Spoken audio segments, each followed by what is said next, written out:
have basically our stage ready for this very, very interesting panel. So this is something that you have heard already since today. Artificial intelligence is basically not just a buzzword, it's a reality. It has already started in the last 2 years and now it's actually taking off. And it's taking off, very massively. So the scope of this conversation with my colleagues and panelists today is basically to understand the challenges that artificial intelligence is actually bringing into the already complex structure of the digital ecosystem. And what we would like to discuss about today in your presence is actually about the opportunities that, of course, artificial intelligence are actually bringing. But as I am a representative of the supply chain, because I'm part of Riello UPS, and as among all of us, there is a lot of people representing the supply chain industry, I also would like to understand what the challenges of the digital infrastructures access are today that can be transferred to the supply chain side. So understanding the opportunities and then focusing on the challenges which are serving all of us to become even better and to provide them even with better solutions. Thank you very much. I will give the possibility to my colleagues here to introduce themselves. Please, Mr. Anbu.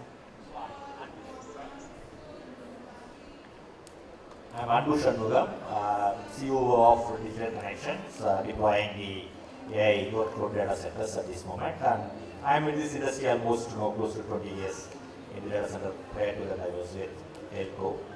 So that's how it is. We've seen the evolution of these data centers over a period of time, starting from 2 kilowatt racks. Now we are looking at rack of megawatt scale within a footprint of 1 meter by 1 meter. That's how I look at, and we'll keep discussing on the forum. The questions will be popping up. Right? Thank you very much. Yeah, I'm Ajish. I'm the Vice President of Sify Infinite Spaces Limited, looking after the data center design and projects. So, starting from the very first data center in Sify, we are involved, and we have seen that transition which happens from that the low scale data center or low power data center to the stage which we are in now, and the hyperscalers entry which changed the entire ecosystem. So happy to be the part of that transition also, and the next transition now what we are looking at for the AI. So that also is coming to our way. So good to be here, and thanks for the team to have me, to give me this opportunity. Hi, good afternoon. I'm Rohan. I had the infrastructure services at Yotta Data Services. Yotta is one of the youngest entrants into the India data center space. In addition to the pure infrastructure, data center services, we are one of the first ones to install our own GPUs. We have around 6,000 GPUs which are currently installed in our data set. Right?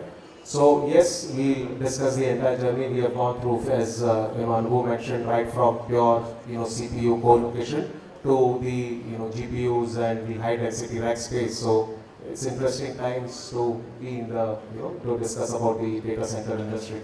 Thank you very much. Thank you, gentlemen. I'm very, very honored to be on this stage with you today, because you are basically representing not only 3 different companies which are very well established within the ecosystem, but you're also bringing different complementary point of view. And this, I believe, is going to be very, very important when we reflect your experience on the supply chain side. Now, the first question, though, that I would like to start with, and I really would like to take all of your opinions and your perspective on this. What is happening at general market level, and what is the uptake of artificial intelligence within the digital infrastructure?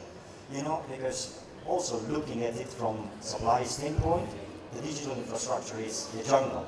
We as suppliers have to focus on computer rooms, we have to focus on edge, we have to focus on telecom, we have to focus on colocation, we have to focus on hyperscalers, and now there is artificial intelligence smashing the party and changing the game. So what's going on? Right. I think we are in the right time, and looking at the technology, changing in the GPU space. See, no longer the data center designs are following the traditional practice of either design or hardware or speed of delivery. Now it is completely changing, right? I will be looking for, instead of capacity, the capability to cost. And I will be looking for a way of deployment in such a way that how the power of 1 way I told an InfiniBand and the hardware sit in a single place, coexist together, marry each other. So that's that is completely different way of looking at the data center designs going forward, and of course, a lot of challenges we are picking up in terms of the supply chain. Who will be delivering this kind of equipment? How sustainable it is, how it is reliable that if I can bring in a liquid, how long it will sustain, how long the liquid will be in the same stage. So there are plenty of challenges coming in, and not just into power, cooling, network infrastructure. So how do we put that into a single place and keep it scalable, keep it sustainable over a period of time? So we are into the jungle of places. What you are saying that just figure it out, solve one problem at a time. So good to be there. Yes. Yeah, I think I agree with Anbu on this. See, we are in a transition phase, which as I earlier told. So there are data centers which half empty space, which is designed for a normal rack or a hyperscaler level. Now we are facing a customer who require an AI-enabled rack, or the double the capacity, or triple the capacity, or even the liquid cool coming in. So that transition and the fact the challenge what we face is that the customer is not clear what they want, or they are not even clear what the hardware they are going to get. So the supply chain, and coming to that what we were talking about. So until and unless when the customers come to us first, their requirement is freezed. I want it by this quarter. That's fixed. Now we start on to discussing the solution, what we want and what we are looking at. Now then that discussion starts, and when we come to a conclusion, yeah, this is the thing what we want and this is the requirement. Then coming back to the supply chain, and because our end date remains the same, it's not changed. So we start pushing on the supply chain. So that's where the challenge to all, I think to all that happens. So as of now, we are discussing about an 80 watt megawatt of capacity, but my end date is fixed next year. First thing we are now figuring out, we are starting figuring out with the customer, and not alone. It's not that you do it, but customer is along with us to figure out that. But my end date is there. So that's where the challenge which is currently happening. Yes, that's a challenge everybody will face due to this transition phase. Bit down the line, I think one year down the line, it will all get stabilized and everybody will know what is there, what is the requirement, what is available. So then it becomes more easy. So supply chain, yes, there's a huge challenge in that. So obviously that we have to face and overcome that. Thank you very much. As both of my friends mentioned, I think to sum it up, for whether it is the service providers like us or whether it is for the supply chain vendors, right now the scale, the speed and the flexibility, these three are the main three things which are very critical. AI at this point of time is still in an as we all know, is in an exploratory phase. It's a new thing on the new kid on the block. The final customer, the hyperscalers themselves, or the end, you can say AI users, the AI, the final customer himself is not clear, because the technology is changing at such a rapid pace. New models of GPUs are coming in, new application interference layers are coming in. So as he mentioned, that couple of years down the line, things will become stable. People will know what they want. And like in the cloud phenomenon we have seen after, since the last 5-10 years, we know what is the standard design. What kind of UPS we want, what is the generator capacity, what kind of chillers we want. For that, in the AI phase, it will take still a couple of 2-3 years for each and every customer to have a standard demand, to have a standard design requirement. And if I'm taking a 50 megawatt, 100 megawatt kind of a capacity, what is the rack density, which kind of GPU model is most, you can say, cost efficient in terms of performance, in terms of speed, in terms of costing. And for that, what is the power in the cooling infrastructure that is best suited for that. Right now, it is just a rush against time. Everybody wants to gain that first mover's advantage, even in the AI companies if you count the race. So in this era of, you can say, where everybody just wants to come first and everybody wants to go that, if the supply chain vendor or if the data center service provider becomes rigid at any point, this is my timeline, this is my design, this is the maximum rack density that I can go, or this is the cooling solution that I have, that becomes a non-playing field kind of for the end customer. So flexibility and speed, because as he said, that the final date is committed. While there might be n number of changes in the next 6 months, but the customer is not going to wave away from the final date. So when he goes back to his UPS vendor, he goes back to his generator vendor and everybody, if he says that my timeline will also, because you made these changes, I will deliver the generator after, 12 weeks more, that is not going to work. Everybody has to be flexible and everybody has to, fasten up their back-end processes. And I thank you very much for this point. Flexibility, right? This is probably one of the key buzzwords that we also have to keep in mind. What I very much like of our industry is that, once you have the feeling that you have reached a plateau, there is immediately again a kind of step change and you have to rework around all of your strategy. And looking at it from our standpoint, supplier standpoint, our strategy is very linked to your strategical directions. Would you be able to share a little bit more about what is your strategy, your company strategy, or the general strategy of the digital infrastructure ecosystems moving forward for the AI? What is happening? Because it's your suggestion is absolutely fundamental for us to calibrate ourselves much better. Actually, if you look at the transition, so all the developments happening, it is happening in a faster pace than the concrete can cure. The moment we pour the concrete takes time by the time we get a new technology coming in. So we're looking for a different kind of workloads. So going forward, we'll be looking at the capability of the data center, not just the capacity of the data center. No, the entire thought process moves into the how do we create a capability that if AMD comes like this or NVIDIA comes like this, how the UPS is going to support it, what is the spike we can expect out of the peak of the view curves. So it is plenty into the electrical network and bringing into the coolant into the close to this, how the coolant loop is going to be. So it's and how do we process the uncertainties in a way that it is predictable. So we are not completely standing above the ground. Anyhow, we have to keep a progress on. So certainly we'll be looking at the models in such a way that modularity and how do we navigate these supply chain issues in terms of picking a component in such a way that it will support this workload also, this will support this kind of liquid also. That's how we are looking at. We are giving a leeway in such a way that we are able to pick the right technology that suits the end kind of loads. If it is a 130 kilowatt rack or it is going to be 500 kilowatt rack, or finally the gentleman is going to have some racks with 3 kilowatt, 5 kilowatt of network. So how do we cater to this kind of environment, let us say 6 megawatt hall. So how do we cater this kind of requirements? We are dissecting into small pieces and navigating. Yes.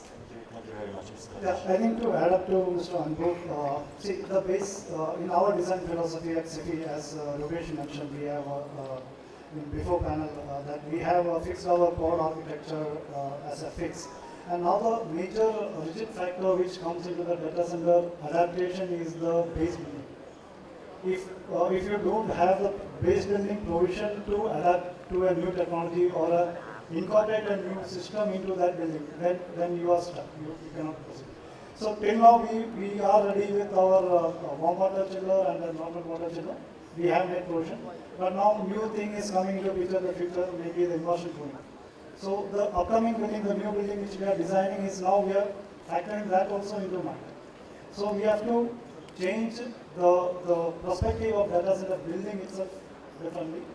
And in Mumbai and in India, basically we go vertical, we don't go horizontal. So that's for a long period we have to serve the same building. So that's a more challenge to us. So that kind of thought process and design input coming early into the base design itself is the strategy which we are, I think everybody. So everybody in the business has to go through that. There is no other option. So I think everybody goes through that. So it's that phase which we are going through. Thank you very much, Mr. Rohan. I think the same points which they mentioned, it's basically about the flexibility. The modularity is, you never know, you start with a design of, for a 10 kW kind of a standard racks. If the customer demand is there, if the customer demand is for a 100 kW rack, suddenly the server hall, the design and the entire power and the cooling. So from a supply chain perspective, right now we are not discussing from a data center point of view. From a supply chain perspective, whoever the vendors are, as Anbu mentioned, what flexibility in terms of adjusting to these changes. Suddenly midway during the entire supply chain, the data center service provider and the customer might come up to the vendor and say that suddenly the supply and the return air temperature, the requirement is different. Or the UPS rating, as you mentioned, the modules of, if you are taking a 250 or a 300 kW UPS, suddenly that requirement, the models of UPS that you require are different. From a generator, from a LT to an HT, that kind. So all these things, the modularity that, okay, if you have, say a 50 megawatt data center, if 10% or 20% two server halls are done with a specific design. Even in GPU, every 6 months the model of the GPU, the power consumed by the GPU changes completely once the new level or the latest model of GPU comes in.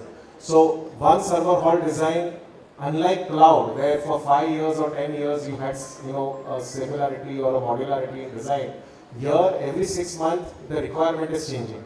So even if two server halls you have done with a particular kind of chillers, a particular kind of gensets, a particular kind of the entire power in the cooling mechanism, suddenly 6 months down the line, the same service provider, the same end customer might come up and change the entire the specification sheet for each and every supply chain vendor. So that is something, the flexibility to provide what the customer wants over the next 2-3 years is going to be the key.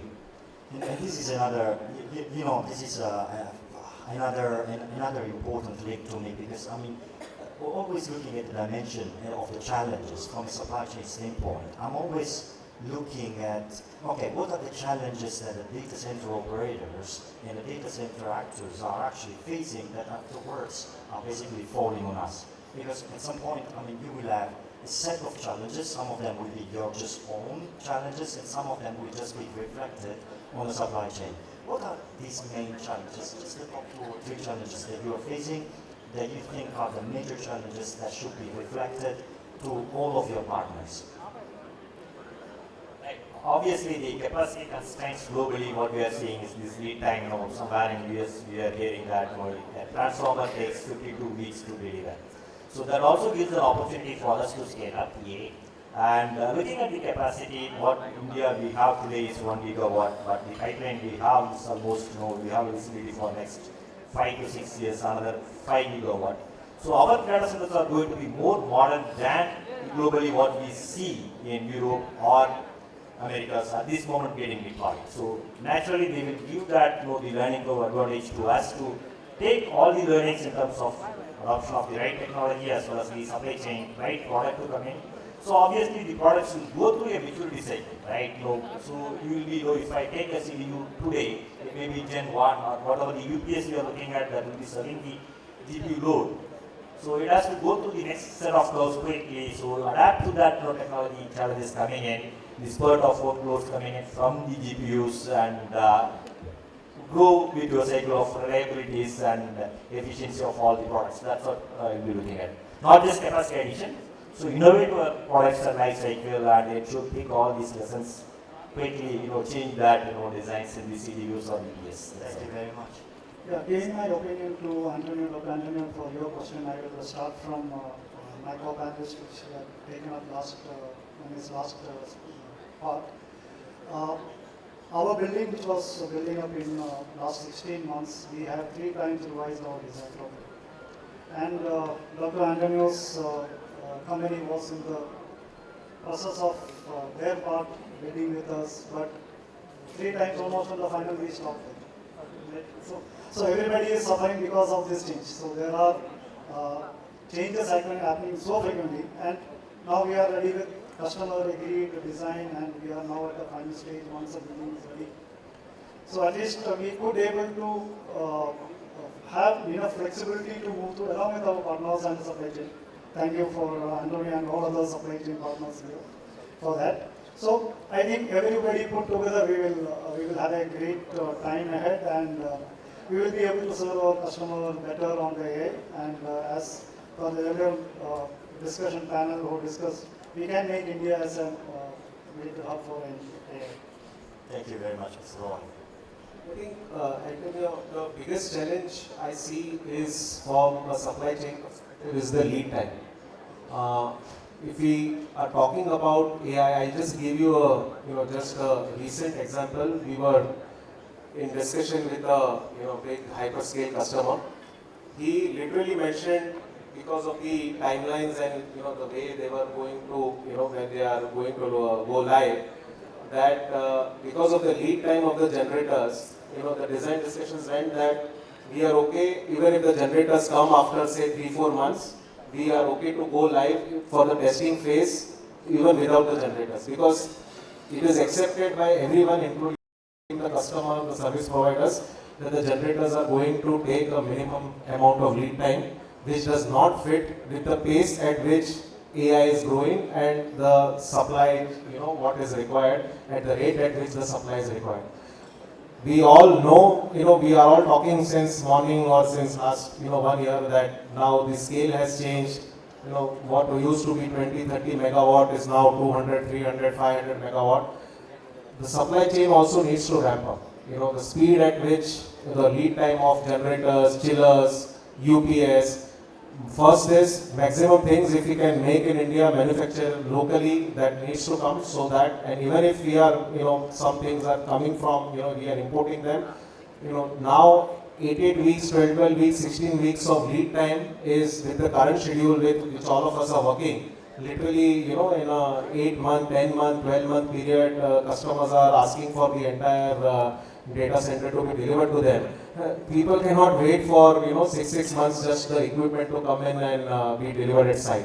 So lead time is, I think, needs to come down drastically, and there is a big opportunity, big business for everybody to make up, and it's an opportunity for everybody to grab if the lead time can be brought down. Thank you very much, Mr. Rohan. Time is up, and 20 minutes is of course, not really enough to go deeper into the details. I just, typically the last 1 or 2 minutes is basically to address questions. However, I think that there is a last point where I would like to ask you, and then we don't go for the questions. I'm so sorry because we are really running out of time. But if you could give one piece of advice to all of the people in here to become even more successful in what we do and in serving you, what would it be your piece of advice to us? Not just on the supply chain, one of the other important aspects is the talent shortages, and obviously we need to nurture a lot of young talents from the colleges. We have to pick it up, and either it is part of UPS or chiller or DG manufacturers, everywhere we have to train up the people. It should be a common goal for all of us to create a talent pool that not just serves Mumbai, the entire world. That's very important. Thank you very much. Thank you. I think I echo with Rohan. Flexible is the key word. We have to be flexible. Thank you very much, Mr. Ajish. Mr. Rohan. I think we discussed all the things from this thing like AI with coming in, and as you mentioned, cloud and co-location and all the things being there. I think just be associated with the data center industry right now is the best time that we have seen in a long time, and it's here to grow. Thank you very much, gentlemen. It has been a true honor and pleasure for me to be here today. Thank you very much, everyone. Thank you very much, everyone.